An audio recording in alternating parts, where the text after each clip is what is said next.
حکومت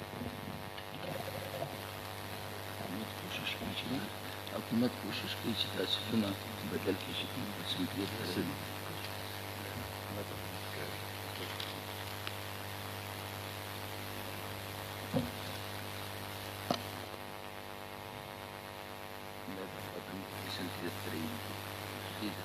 کوشش کوي چې ځان هم ډېر خپل کړي.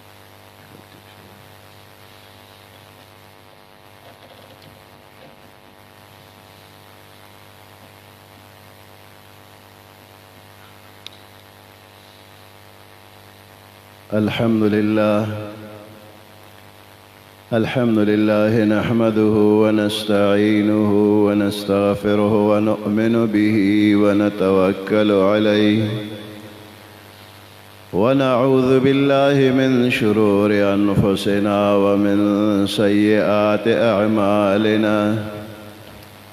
من يهده الله فلا مضل له ومن يضلله فلا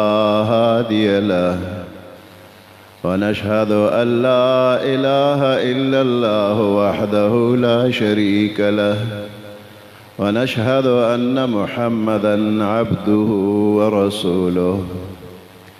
أما بعد فأعوذ بالله من الشيطان الرجيم بسم الله الرحمن الرحيم وإن تعدوا نعمة الله لا تحصوها إن الله وملائكته يصلون على النبي يا أيها الذين آمنوا صلوا عليه وسلموا تسليما اللهم صل على محمد وعلى آل محمد كما صليت على إبراهيم وعلى آل إبراهيم إنك حميد مجيد اللهم بارك على محمد وعلى آل محمد كما باركت على إبراهيم وعلى آل إبراهيم إنك حميد مجيد دا اللہ پاک بیشمیر نعمتنا او احسانات دی او ہر بندل پکار دی چی پا ہر یو نعمت باندے دا اللہ شکر ادا کی شکر ادا کولو سرا اللہ پاک خوشحالی گی او دا نعمتنا نورم زیادی نا شکرے او بے قدرے باندے اللہ خفکی گی داشت نعمت واخلی نور پہ بن کی دیتا عذاب ہوئی پدے بیشمیرہ نعمتنو کی دین اسلام یو ډیر لوی نعمت دے او دا دین اسلام رہنما او قائد محمد رسول اللہ صلی اللہ علیہ وسلم یو عظیم نعمت دے اللہ پاک دا بیت اللہ دا حفاظت ذمواری اغشت دا او اللہ پاک دا قرآن پاک دا حفاظت ذمواری اغشت دا او دغشان دا محمد رسول اللہ صلی اللہ علیہ وسلم دا ذات او دا صفات دا حفاظت ذمواری ہم اللہ پاک اغشت دا بیت اللہ باندے ابرہا حملہ اکڑلا او اللہ دا سے سزا ورکڑا چے تر قیامت بل سوک جرأت نشی کولے چے پا بیت اللہ باندے حملو کی ابرہا او داغ مرگری اللہ نیستو نابود کرن اصل محرک ابرہا او داغ سر نور مرگری تعاون کون کی نو دا نور مرگرو دا پارا خو وڑی وڑی مرغے اللہ را ولے گلے او دا ہر مرغے پا پنجو کے دا مسور دا دانے عمرہ ورکوٹے کانے او یو پا مخوکا کے ہر مرغے سر درے کانی او دا یو کانے بے پا یو کافر ورغرزاو او دا کافر دا بدن نبا دا ورکوٹے کانے لکدا طاقتور گولے پورے را پورے اوت او پا کم سورلے چه سورن داغ سورلے نبا اوت او پزمکا کی بخکتا ننوت خو سرخ بیدا سیو کلکا چه پا اور گرم سیخ او بو که خکتا که کم سرخ کئی دقا سی آواز بوشو او ځمکه کې به نیم ګز کنده ښکارېده چې دې ځای کې دا کاڼې ننوتې دی. نو د ابرهه ټول لښکر په دې طریقه شو، خو ابرهه له دغه سزا ورنه کړله. ابرهه د دې بمبارۍ نه بچ که، په هغه یې بل یو عبرتناک سزا نافذ کړله. د مکې نه چې خپل یمن ته ته نو یو پیون به ترې نه جدا کېده. دا ګوتې د لاس دي، د یو ګوتې یو پیون به جدا کېده، دردونه به یې کول.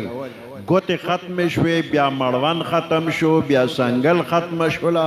بیا اوږې سره ختم شو، او داسې د خپو د ګوتو نه شروع وشوله.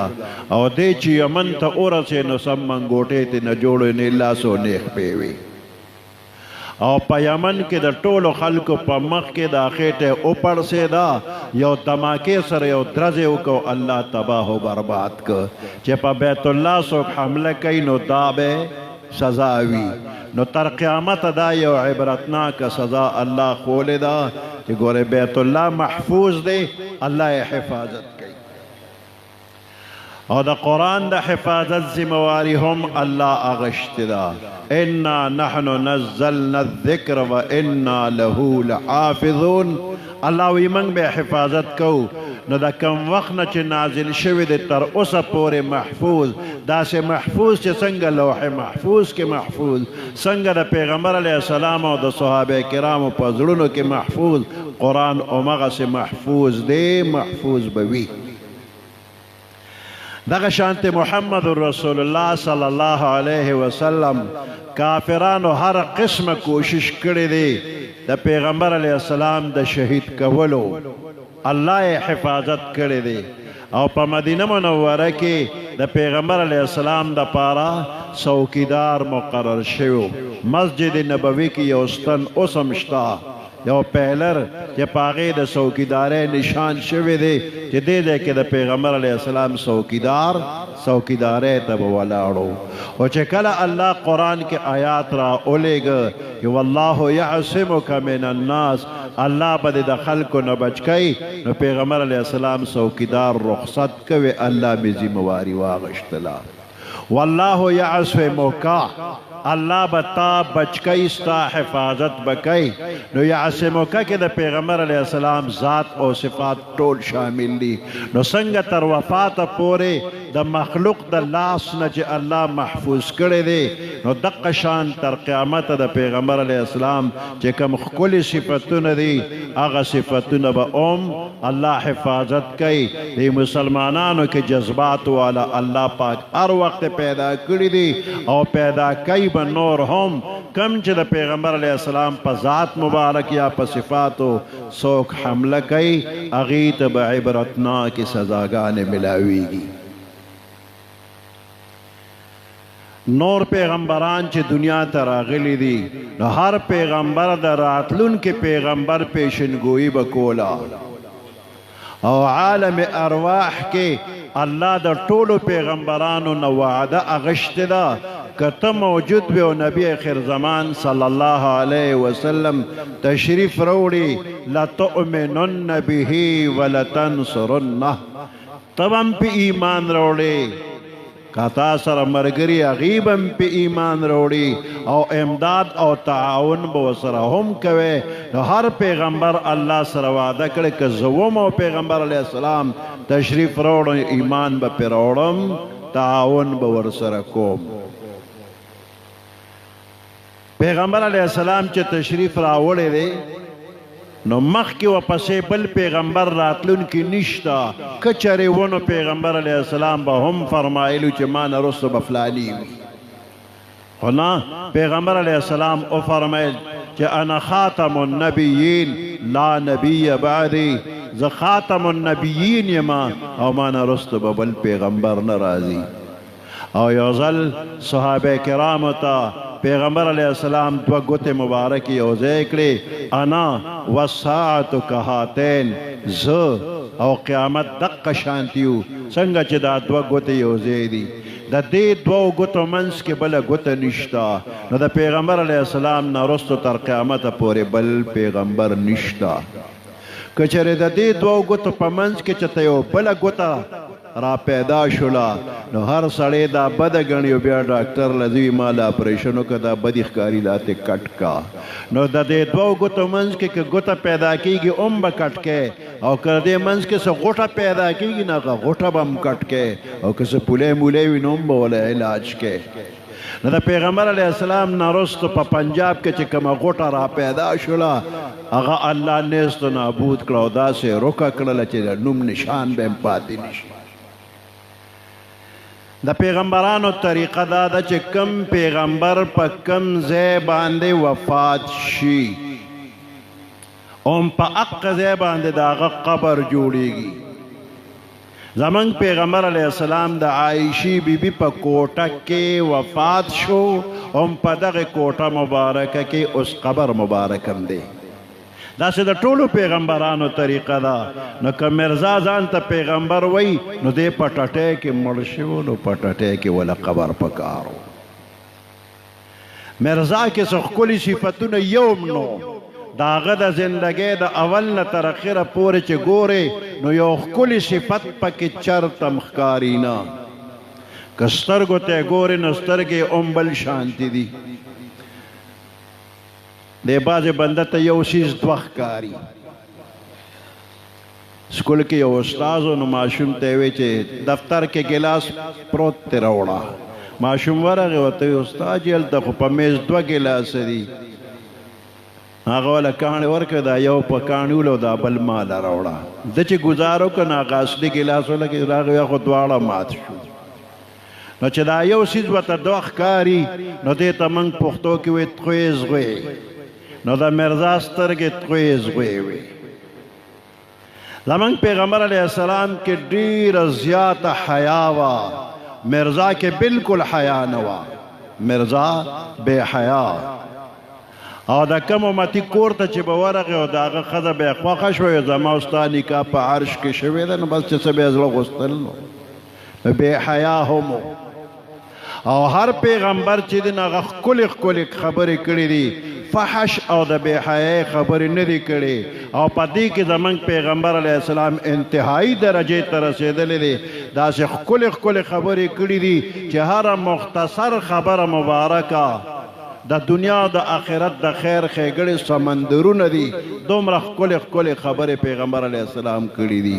مرزا چې دی نو هغه یو کنزلمار سړی و او دومره کنځلې کړي دي چې علماو هغه راجمع کړي دي کتاب یې ته جوړ کړی دی او د الفباتا په ترتیب باندې د حروف تهجی په ترتیب باندې هغه کنځل لیکلی شوي دي تغلیظات مرزا نو دا هغه غلیظ غلیظ کنځل دا اوم کتابی شکل کې بل چا داسې کنځل نه دي کړی لکه د شیطان له دومره کنځل نه ورځي لکه مرزا له چې ورتله پاکستان جوړېدو نه مخکې په کراچۍ کې یو دوه هلکانو او یو مرزایی په لاره را روانو دی هلکانو است مستی کې رالله او مرزا ته یې کنځل وکړل دغه وخت کې انګریزانو د مرزا ښه مرګرتیا کوله دا سړی لاړو عدالت کې درخواست وکړه چې دې دوو کسانو مرزا ته کنځل وکړل عدالت دواړه کسان وغوښتل عطاالله شاه بخاري رحمت الله علیه د خپل طرفه یو وکیل راولېږه چې د دې هلکانو د طرفه وکالت وکړي عدالت ته هلکان هم پیش شو ورسره وکیل هم پیش شو او هغه قادیاني سړی چې دی هغه خپل درخواست مخکې که چې دې دوو زما مرزا ته کنځل کړي دي د دې هلکانو وکیل ورته وایي چې مرزا ته دې هلکانو څنګه کنځل کړي دي کم کنځل یې کړی راته ووایه او تی ما ته خو یاد نه دي ما نه هیر دي ما ته یاد نه دي چې کم کنځل یې کړي دي نو دا وکیل ورته وایي زه به ستا مخکې دوه څلور کنځل وکړم که هغې کړي وه چې ته یې ورته کړي دی ورته کړي دي نو په عدالت کې وکیل مرزا ته 12 کنځل وکړل دته وی دی کړي نه هغه سر کته که چې نه دی نه دي کړی نو بیا دی وکیل مرزا ته 51 کنځل نور په عدالت کې وکړل وی دی کړي دي وی نه نو بیا دا وکیل ورته وایي زه به لږ کتاب وګورم نور کنزل ګورم پکې بیا به تا ته ووایم صاحب نن تاریخ بدل کوي جج مسکی مسکی کېده او په بله چې تاریخ مقرر شو مسلمانان راله نو هغه سړی نو راغلی نو چې عدالت ته ورغل بیا هغه خپله واده دعوی واپس واغشتله نو مرزا کنزل مارو نو پس د مرګم ورته کنزل شروع دي او تر قیامته په دې لعین باندې به لعنت وي نو پیغمبر علیه السلام ته الله ښکلي صفتونه ورکړي دي او دکې خراب صفتونه و یو ځل یې وی وحی راته وشوله چا ورته څنګه په وحی کې څه وی په وحی کې به دا آواز راته چې وی دا آواز د کم طرفه راته وی دا د کټ د لاندې نه وی ظالمه وحی د برې نه راځي د کټ د لاندې خېټه دې خرابه ده دا د خېټې آواز نو خدای شرمولی دی او تر قیامته به نورم شرموي د هغې نه پس به هم الله سزاګانې ورکوي او د پیغمبر علیه السلام د ختم نبوت حفاظت الله کړی دی تر قیامته به کوي او کم مسلمانان چې د ختم نبوت په دې عقیده کې شوق جذبه مینه محبت لري تعاون اخلاص امداد پکې کوي الله دې ول دنیا او آخرت کې د دې ډېرې بدلې ورکړي او الله دې د ټولو مسلمانانو د ایمان او د ختم نبوت د عقیدې حفاظت وکړي سبحان ربك رب العزة عما يصفون وسلام على المرسلين والحمد لله رب العالمين